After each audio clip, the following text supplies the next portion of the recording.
Tukisalia katika eneo hilo la Nyanza ni kwamba zaidi ya familia 30 kutoka kaunti za Kisumu na Homa Bay zimesalia bila makao baada ya nyumba zao kuharibiwa na gharika jana usiku.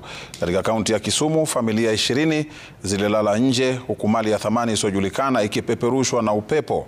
Waathiriwa wanataka serikali kuwafidia. Athari ya mvua ilionyesha katika kijiji cha Ufunyu, Jerusalem, kaunti ya Kisumu ni dhahiri. Huku baadhi ya wakazi wakikagua mali yao iliyosalia, wengine wamezidiwa na majonzi wasijue la kufanya. Kilichoanza kama rasharasha saa 1 jioni siku ya Jumapili iligeuka na kuleta hasara baada ya upepo mkali kuvuma kijijini humo. Tado naanguka, pepo nafuruka pila ya kati. Bepe naanguka, sitima naanguka, gimara naanguka yote kama mvua na nyesa. Tabu maduong sana. Mabati ikararuka, tukashindwa kurogota. Vitu vyake nilikuwa kwa paa, mattress, godoro zingine zikaenda kabisa zikapotea.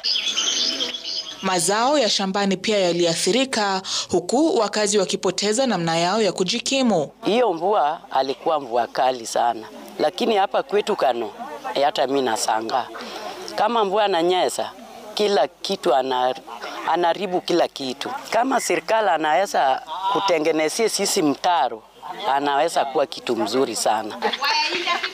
Katika kaunti ya Homa Bay, familia 17 pia zilisalia bila makao kufuatia mvua ya Jumapili usiku. Wakazi hao kutoka eneo bunge la Rangwe pia walipoteza mali ikiwemo mazao na vifaa vya nyumbani. Huku mvua ikitarajiwa kwa siku zingine kadhaa, waathiriwa wanaitaka idara inayoshughulikia majanga kuwasaidia ili kuepuka madhila haya. Laura Otieno, runinga ya Citizen kutoka Ufunyu, Jerusalem, kaunti ya Kisumu.